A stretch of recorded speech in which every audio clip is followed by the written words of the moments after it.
Olá, classe, sejam bem-vindos. Meu nome é Heitor Marangon e hoje vou apresentar a vocês uma introdução à matemática financeira. Durante o curso, iremos estudar um pouco dos conceitos primordiais para o entendimento do surgimento da matemática financeira e acompanharmos o material didático. Vamos iniciar o contexto da história da matemática financeira e entender um pouco sobre dinheiro e temporalidade e os conceitos básicos de juros. Na nossa aula número 2, de acordo com o conteúdo da apostila, veremos razão e as aplicações mais comuns deste conceito que é muito utilizado por nós e pela sociedade. Na aula 3, veremos os conceitos de potenciação e as características das operações com potências. Ao final dessa primeira aula, teremos visto estes conceitos e estaremos prontos para a realização dos respectivos exercícios de cada capítulo do caderno didático. Antes de iniciar, seria bom que todos anotassem suas dúvidas para que, juntos do tutor e no ambiente virtual, busquemos resolver todos os questionamentos que forem aparecendo. Ok? Bom, turma, lembrando também que a prática, sem dúvida, leva à perfeição. Então, ao fim da aula, sugiro que retornem ao caderno didático, façam todos os exercícios propostos. E sempre que surgir uma dúvida, lembrem, é só postar nos fóruns ou entrar em contato com o tutor. Faremos o possível para esclarecer todas as dúvidas que forem surgindo. Sem mais delongas, vamos ao que interessa. Quando tratamos de dinheiro e temporalidade, alguns elementos básicos devem ser levados em consideração, tais como inflação, risco, incerteza, utilidade e oportunidade. Vamos entender um pouco sobre esses conceitos. Inflação. Inflação, os preços não são os mesmos sempre. No contexto da economia, inflação é um conceito que designa o aumento contínuo e generalizado dos preços dos bens e serviços.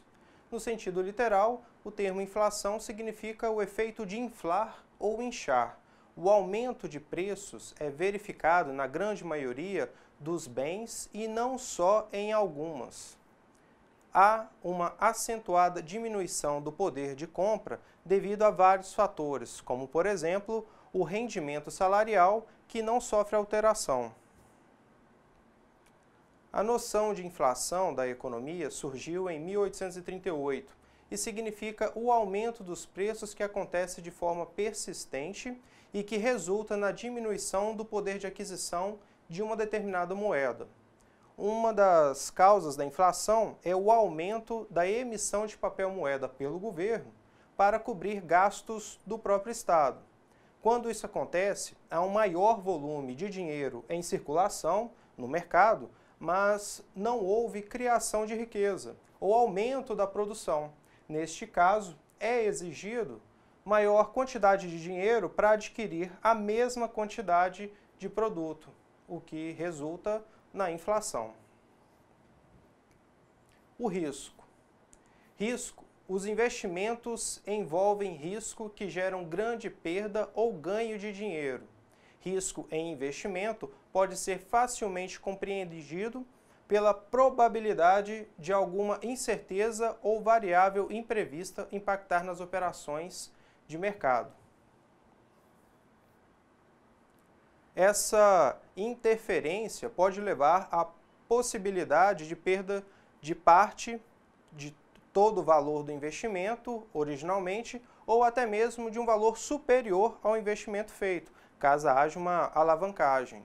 Para evitar esses casos e as perdas decorrentes dele, há a necessidade, por parte do investidor, de conhecimento amplo das características das operações e também da compreensão dos riscos implícitos à estratégia operacional destes investimentos.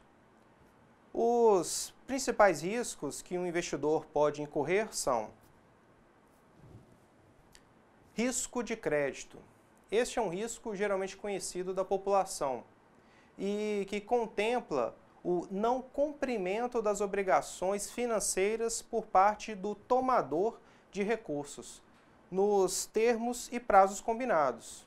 Tal descumprimento dos acordos pode gerar inadimplência ou atraso na liquidação de suas obrigações, resultando em perda financeira para o credor. Imaginemos que o empreendimento no qual você ou sua empresa investiu depende de forma vital da pontualidade dos seus clientes. Você faz uma prestação de serviço ou uma venda esperando receber o pagamento na data correta, mas o cliente não paga a dívida que tem com você ou com a sua empresa. E, consequentemente, vocês terão problemas para honrar as dívidas com seus credores. É um risco. E é um risco muito estudado no mercado financeiro e combatido pelas instituições financeiras, a inadimplência. A grande preocupação com a inadimplência é a bola de neve que pode ser gerada, pois o devedor não paga e, consequentemente, os registros passam a constar nos órgãos de proteção ao crédito, como Serasa e SPC. Quando isso acontece, consequentemente, os empréstimos passam a ser uma tarefa mais complicada, já que a capacidade de pagamento pode agora estar comprometida e disponível para consulta de qualquer um dos credores. Assim, o credor que ficou sem receber provavelmente terá que lançar mão de recursos próprios e caixa para cobrir o rombo, ou também poderá deixar de cumprir com as suas próprias obrigações em decorrência de um não pagamento do seu cliente. Risco de liquidez. Está associado à possibilidade de o agente não possuir recursos financeiros líquidos suficientes em uma data determinada para honrar os seus compromissos. Geralmente, a falta de liquidez se associa ao descasamento entre fluxos de recebimento e pagamento, como foi colocado anteriormente, que podem ser originados por dificuldade de negociar ativos, por falta de liquidez no mercado, ou por dificuldade de obtenção de financiamento, como no caso anterior. Podemos ver que, caso não haja recursos no caixa para cobrir as obrigações, seja por um gesto inesperado ou por um cliente que se tornou inadimplente, este é o risco que deve ser calculado ao observar os investimentos. Risco de mercado. Associa-se à probabilidade de perda por mudança nos preços de ativos diante das condições do mercado, como um todo. Um bom exemplo para esse risco ocorreu durante a crise econômica de 2008, em que a instabilidade financeira, como um todo, leva à maior volatilidade de todos os ativos. Esse risco é mais notório em operações realizadas nos mercados de ações, câmbio, taxas de juros e commodities, que podem ser feitas diretamente através de operações com derivativos. Um exemplo seria a previsão de aquisição de um determinado insumo para sua produção e este insumo é cotado em dólar, por ser um produto importado. Se há um determinado investimento para esta linha de produção que utiliza esse insumo e há um aumento inesperado do dólar, pode ser que para que valha a pena continuar a produção, tenhamos que aumentar o preço final, repassando ao consumidor. Consequentemente, as vendas poderiam cair ao produto ao ponto de inviabilizar a produção, o que geraria a perda dos investimentos feitos para a produção deste determinado produto. Ou seja, o mercado pode apresentar uma série de fatores que geram um risco ao investimento, que pode ser lançado de um produto ou a disponibilização de um determinado serviço novo. Alguns fatores mercadológicos poderiam inviabilizar a continuação da produção ou da prestação de serviço, gerando prejuízo e logo perda nesses determinados investimentos. Incerteza. Bom, outro fator a ser observado ao relacionarmos dinheiro e temporalidade é a incerteza, pois não podemos saber qual é o tipo de investimento e mais rentável sem estudo prévio. Turma, todo investimento deve passar por um estudo minucioso antes de ser feito. Ainda dentro dos fatores a serem observados, podemos adicionar a utilidade. Se não é útil, não deve ser adquirido. Bom, turma, geralmente quando falamos em investimentos, estamos falando em utilizar um recurso, seja próprio ou obtido através de algum tipo de empréstimo, para fazer uma aquisição ou a contratação de um determinado serviço. Sendo assim, vamos trazer o caso um pouco mais para perto de nós. Imaginemos a compra de um carro, uma aquisição que pode ser motivada pelo simples desejo de ter um veículo bonito e esportivo ou pela utilidade e benefício daquele determinado veículo que ele pode nos trazer. Bem, na utilidade, observando esses dois últimos itens que falei há pouco, a utilidade e a incerteza, lembro que ao fazer uma compra, podemos avaliar se um determinado carro com um acessório diferenciado, pelo qual pagamos mais, é útil realmente ou não. Por exemplo, um carro com teto solar pode ser bonito, mas tem pouca utilidade para a maioria das pessoas. E na hora da revenda, vamos imaginar 5 ou 6 anos mais tarde, itens deste tipo podem não fazer a diferença em um carro que tenha ou não teto solar. É notável que veículos mais luxuosos e cheios de acessórios têm uma perda maior de valor do que veículos mais simples, mas ainda assim possuem um grau de conforto. Então, a pergunta que deve ser feita do ponto de vista de um investidor é: vale a pena adquirir se não será um diferencial? Um carro mais em conta me atenderia da mesma forma? Eu perderei menos ao longo prazo, com a diferença do valor, o que eu poderia adquirir? No fim do período do meu investimento, quando for vender o carro, como eu poderia perder o menor valor possível decorrente da desvalorização desse veículo? E com esses questionamentos, chegamos à certeza ou não destes investimentos. Perguntas como essas que avaliam o investimento são muito comuns na hora de comprarmos um carro e devem ser também para qualquer tipo de investimento que possamos vir a fazer na vida pessoal ou profissional.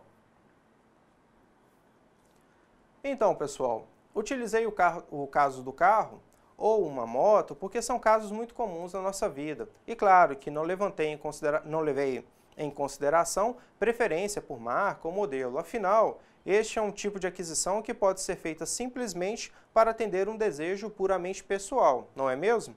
Quem, por exemplo, não gostaria de ter uma Ferrari? Oportunidade. E por último, um fator crucial na relação entre dinheiro e temporalidade é a oportunidade. Afinal, oportunidades são muito difíceis de se prever. Quando vamos imaginar que de uma hora para outra um determinado produto vai ser demandado e nós vamos estar aptos a aproveitar essa oportunidade para iniciar em tempo hábil a produção e distribuição deste produto. E mais, vamos ter dinheiro neste exato momento para aproveitar e fazer esses investimentos? Difícil calcular, né? Difícil prever. Bom, pessoal, esta é uma das tarefas da matemática financeira. Cálculos, procedimentos, modelos e métodos que usamos para nos orientar na gestão das finanças pessoais ou empresariais. A matemática financeira possui diversas aplicações no atual sistema econômico. A palavra finanças remete especificamente àquelas relações da matemática com o dinheiro tal e qual o concebemos nas diversas fases da história da humanidade. Muitas situações estão presentes no cotidiano das pessoas e têm ligação imediata com o dinheiro, seja o fato de ter um pouco de dinheiro, nada de dinheiro ou muito dinheiro. Em todas as situações, ter educação financeira torna-se fator determinante da ascensão profissional e da saúde financeira pessoal e empresarial. Os financiamentos são os mais diversos e criativos. Essa mania é muito antiga. Remete às relações de troca entre mercadorias que, com o passar das eras e diferentes civilizações, evoluíram naturalmente quando o homem percebeu existir uma estreita relação entre o dinheiro e o tempo. Tempo é dinheiro. Processos de acumulação de capital e a desvalorização da moeda levaram intuitivamente à ideia de juros, pois se realizava basicamente devido ao valor temporal do dinheiro. Bom, turma, vamos fazer um parênteses aqui no caderno didático a uma observação que eu achei bem interessante, uma curiosidade. Você sabia que existem várias passagens na Bíblia que tratam de finanças? Bom, vou ler um pedaço dela aqui para vocês. Em suma, todo cristão, como filho de Deus, recebe coisas, inclusive o dinheiro, que deve ser utilizado de maneira correta, sensata e temente a Deus, para a glória do teu nome. Temos que ser equilibrados, ganhando com práticas honestas e fugindo das práticas ilícitas.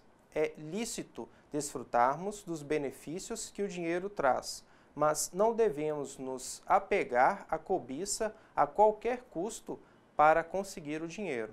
Podemos usar o dinheiro para dízimos, ofertas, no lar, no trabalho e em lazer.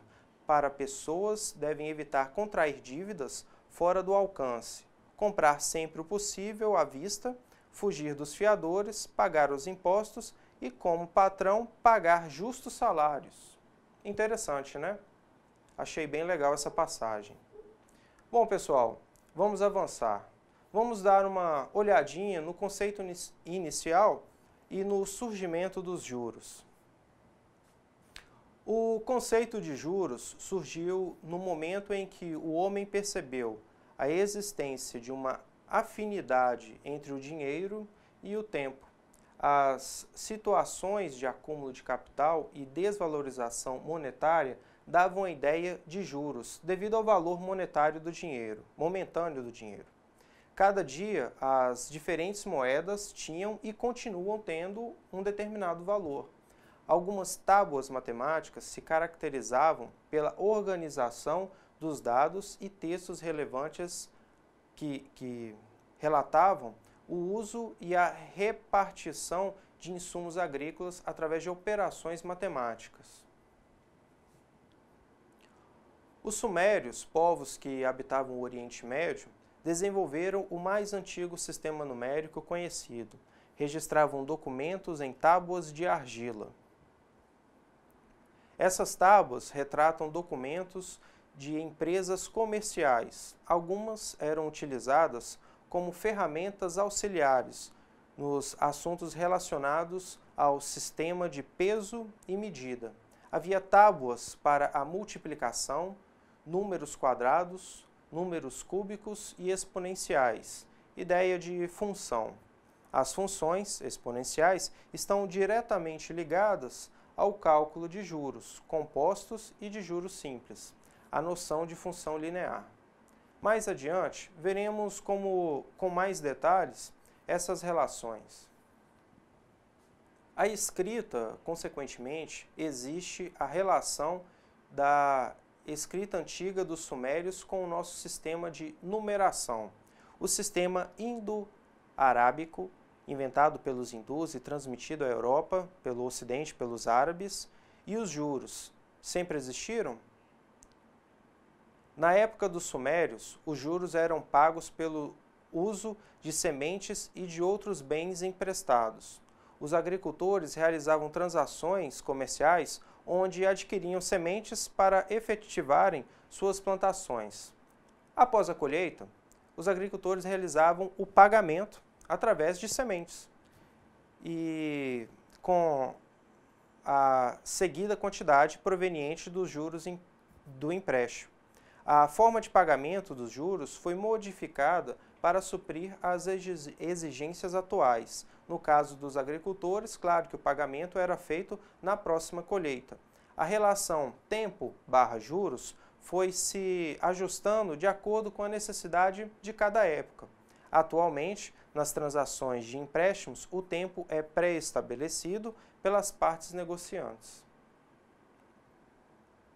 Vale observar que os juros sempre sofrem com as intempéries. Naquela época, muito mais relacionado com o clima, por exemplo.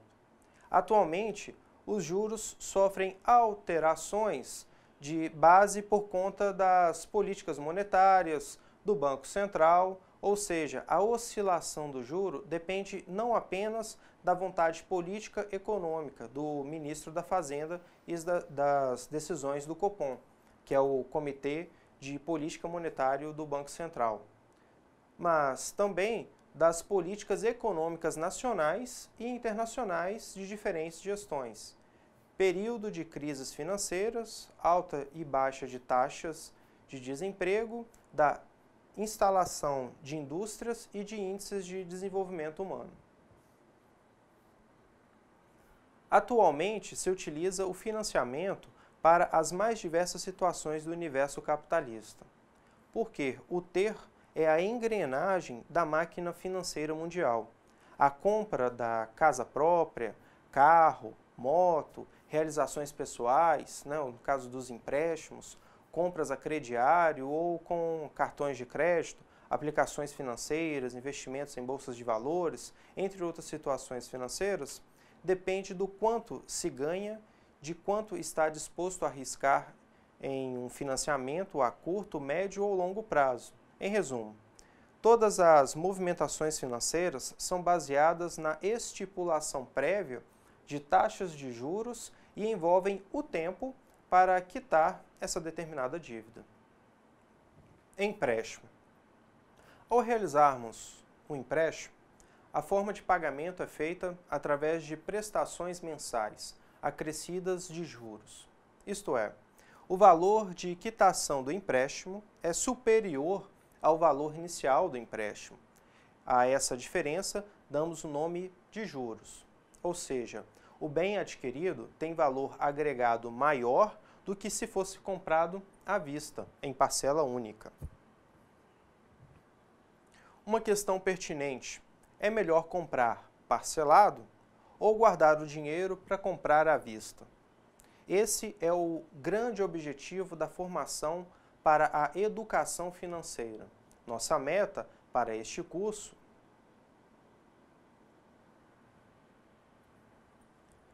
volta um pouquinho. Aqui, né? Volta antes. Isso. Antes de você conversar comigo. Aí você faz a virada da 1 para 2. Tem que ficar aqui e virar para lá? Isso. Aí você começa a ler lá. Uma questão pertinente: é melhor comprar parcelado ou guardar o dinheiro para comprar à vista? Esse é o grande objetivo da formação para a educação financeira, nossa meta para este curso. Bom, turma, vamos passar ao próximo tópico e entrar um pouco mais na parte prática. Vamos conhecer o conceito de razão. Existem várias maneiras de comparar duas grandezas. Por exemplo, quando se escreve A maior do que B, A menor do que B, A igual a B. Estamos comparando as grandezas A e B. Essa comparação pode ser feita através de uma razão entre as duas grandezas, isto é, o coeficiente entre essas grandezas. Em resumo, uma razão é a representação da divisão entre dois valores, A e B. Vamos a alguns exemplos. A razão entre 6 e 3 é expressa por 6, 2,3 ou 6/3, ou ainda 6 sobre 3. Se pretendemos comparar A e B, determinando a razão, após a divisão, o resultado é 2, ou seja, estamos afirmando que A é 2 vezes maior do que B, ou seja, o dobro. Bom, turma, o conceito de razão é a forma mais comum e prática de fazer a comparação relativa entre duas grandezas. Ao dividir uma grandeza por outra, estamos comparando a primeira com a segunda, que passa a ser a base da comparação. Vamos a algumas aplicações. As razões podem relacionar grandezas iguais ou diferentes. Entenda por grandeza medidas como metro, segundo, litro, hora, quilômetro, entre muitas outras. A velocidade média e a densidade demográfica são exemplos de cálculo de razão que envolvem grandezas diferentes. Vejamos detalhadamente como se efetua cada uma delas. O cálculo da velocidade média pode ser encontrado nos conteúdos de física e de química. Entenda a velocidade média como a razão entre a distância percorrida e o tempo gasto para percorrer essa distância. Bom, pessoal, no slide aqui nós podemos ver o cálculo da velocidade média, que é a distância dividida pelo tempo gasto. Então, podemos dizer que se percorremos 120 km em 2 horas, nós vamos ter uma velocidade média de 60 km por hora. Basicamente, é um cálculo muito utilizado para o cálculo de consumos de combustível, tempo gasto em uma viagem, enfim, uma série de outros fatores. Já o cálculo da densidade demográfica pode ser encontrado no conteúdo de geografia. Essa razão é dada pela relação do número de habitantes, a população, e a área ocupada.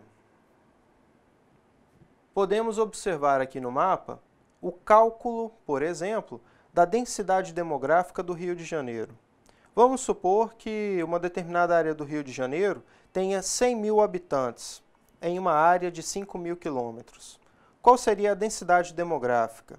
Teríamos uma densidade demográfica de 20 habitantes por quilômetro quadrado. É um cálculo muito utilizado para saber o nível de povoamento de um determinado território e o nível de aplicação de recursos a esse determinado território. A escala cartográfica é um importante elemento presente nos mapas, sendo utilizada para representar a relação de proporção entre a área real e sua representação. É a escala que indica o quanto um determinado espaço geográfico foi reduzido para caber no local em que ele foi confeccionado em forma de material gráfico, como nos mapas. Sabemos que os mapas são reproduções reduzidas de uma determinada área, mas essa redução não ocorre de forma aleatória, e sim de maneira proporcional, ou seja, resguardando uma relação entre as medidas originais e suas representações. A expressão numérica dessa proporção é a escala. Por exemplo, se uma escala de um determinado mapa é 1 por 500, significa que cada centímetro de um mapa representa 500 centímetros do espaço real. Consequentemente, essa proporção é de 1 por 500. Existem, dessa forma, dois tipos de escala, isto é, duas formas diferentes de representá-la, a escala numérica e a escala gráfica. A numérica, como o próprio nome sugere, é utilizada basicamente por números. Já a gráfica utiliza-se de uma esquematização. A escala numérica representa em forma de fração a proporção da escala, havendo dessa maneira o seu numerador e o seu denominador. Confira. No esquema apresentado, podemos notar que o numerador representa a área do mapa e o denominador a área real. Convém, geralmente, deixar o numerador sempre com 1, para assim sabermos quanto cada unidade do mapa equivale. Quando ela não possui a medida indicada, centímetros, metros ou quilômetros, em sua notação, significa, por convenção, que ela está em centímetros. Caso contrário, essa unidade de medida precisa ser apontada. Já a escala gráfica representa diretamente o espaço relacional e suas medidas. Nos esquemas, podemos perceber que cada intervalo entre um número e outro representa uma distância específica, que é devidamente apontada pela escala.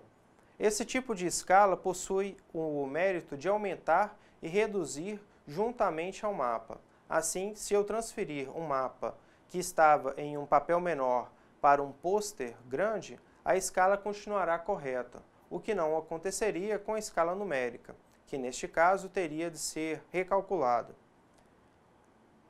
Cálculo da escala. Para calcular a escala, basta lembrar o seu conceito.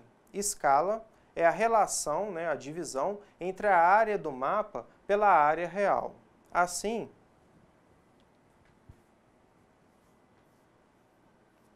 para calcular uma escala de um mapa em que dois pontos estão a 5 centímetros de distância um do outro, sendo que no mundo real eles estão separados por 1000 centímetros, basta aplicar a fórmula.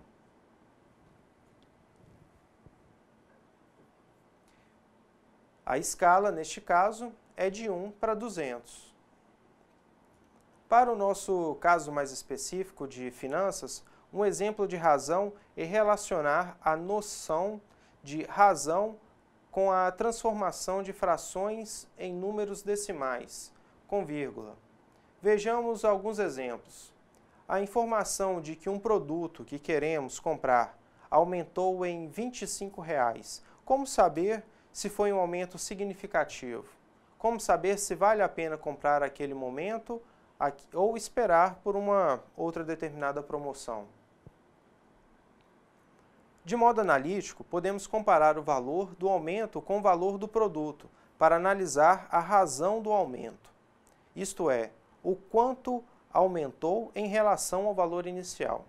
Se o produto valia R$ 1.000, devemos achar a razão de 25 para 1.000. Essa razão é igual a 0,025, ou 2,5%.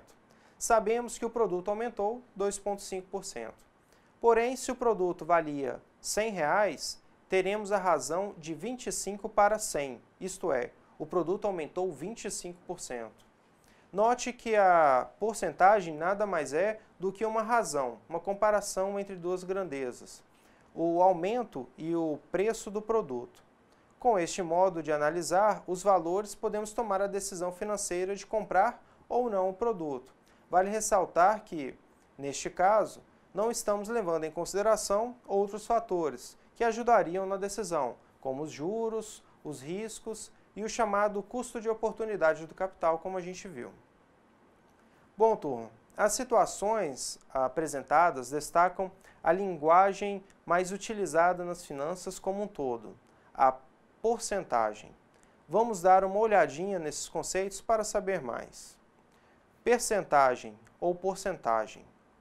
É opcional dizer percentagem, do latim percentum, ou porcentagem, em razão por locução porcento. Mas só se diz percentual. Com as expressões que indicam porcentagens, o verbo pode ficar no plural ou no singular, conforme o caso, já que a concordância pode ser feita com o número percentual ou com o substantivo a que ele se refere. Outro item relevante e muito bem colocado no nosso caderno didático é referente às leis e preço à vista, e está na seção Saiba Mais.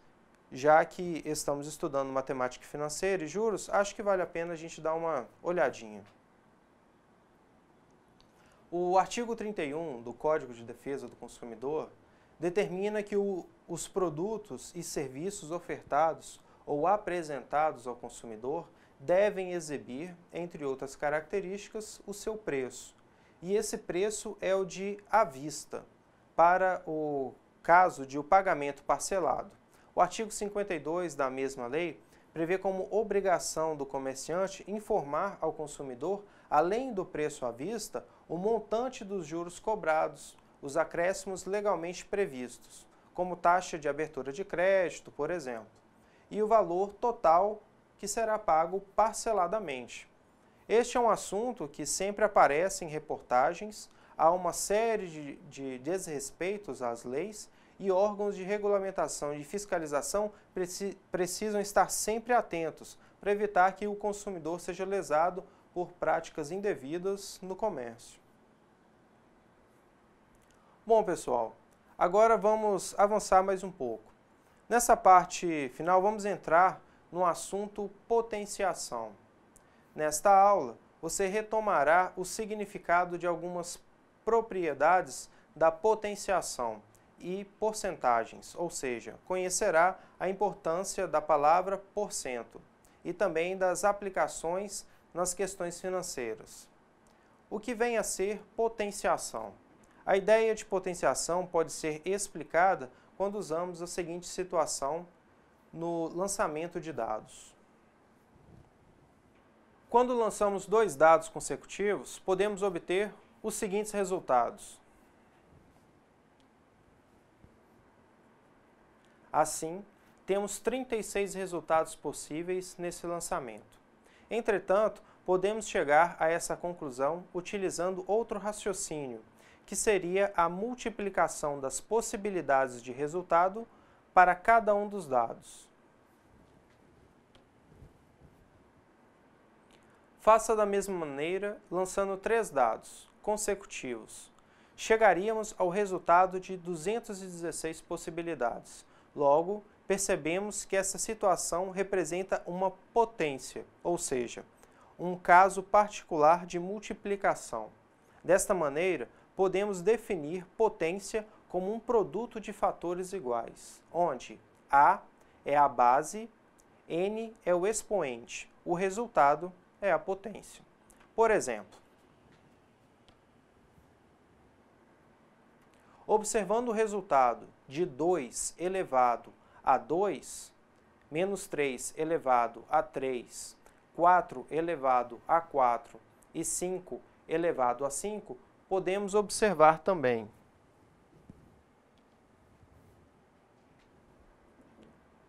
expoente par, o resultado dá sempre positivo, e expoente ímpar sempre se conserva o sinal da base.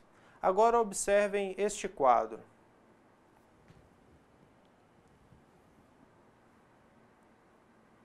Através deste quadro, podemos chegar a algumas conclusões e propriedades das potências. Primeiro, toda potência de expoente 1 é igual à base.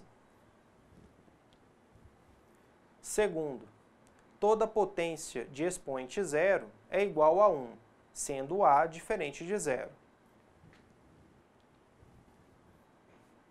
Toda potência de expoente negativo é igual ao inverso da potência de expoente positivo. Vamos verificar agora algumas propriedades de potência. Ao longo do tempo, notei que muitas pessoas sentem uma certa dificuldade com questões que envolvem as regras de potenciação. Então, pretendo esclarecer os pontos mais importantes sobre essa disciplina, a fim de torná-la mais fácil e compreensível de ser utilizada em situações, problemas que estão à nossa volta. Mas antes de falar sobre potenciação e suas propriedades, é necessário que primeiro saibamos o que vem a ser uma potência. Vamos revisar, observe o exemplo. Note que nesse exemplo, o número 2, chamado de fator, se repete 4 vezes em uma multiplicação, que pode ser representada da forma como vem depois da igualdade, ou seja, apenas como o número 2 elevado a 4, onde esse número 4 indica a quantidade de fatores, quantas vezes o 2 se repete. A essa representação damos o nome de potência. Com isso, podemos concluir que potência nada mais é do que a representação de uma multiplicação de um mesmo número n vezes. Vamos conhecer agora as principais partes de uma potência, com o seguinte exemplo. Chamamos de base o termo que se repete na multiplicação, é o fator da multiplicação. Chamamos de expoente o número que fica elevado, ele indica o número de fatores da multiplicação, Neste caso, o número de fatores é 3, ou seja, 5 vezes 5 vezes 5. Indica que são fatores. São 3 fatores 5, que possui como resultado 125. Esse resultado damos o nome de potência, ou seja, é o valor final da multiplicação. É importante que se conheça bem essas definições e nomenclaturas, assim como também é necessário que se saiba identificar cada uma delas em uma potência, visto que serão de grande ajuda na hora de compreender as demais definições e as propriedades. Agora que você conhece as partes de uma potência, podemos dar início à explicação de suas propriedades fundamentais. Base elevado a expoente par.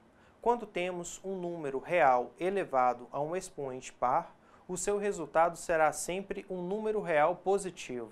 Lembre-se que o expoente diz o número de vezes que a nossa base está sendo multiplicada por ela mesma. Observe alguns exemplos. Note que mesmo a base sendo um valor negativo, se o expoente par, o resultado será sempre um valor positivo. Nunca se esqueça disso. Muitas pessoas erram uma questão inteira, muitas vezes por causa deste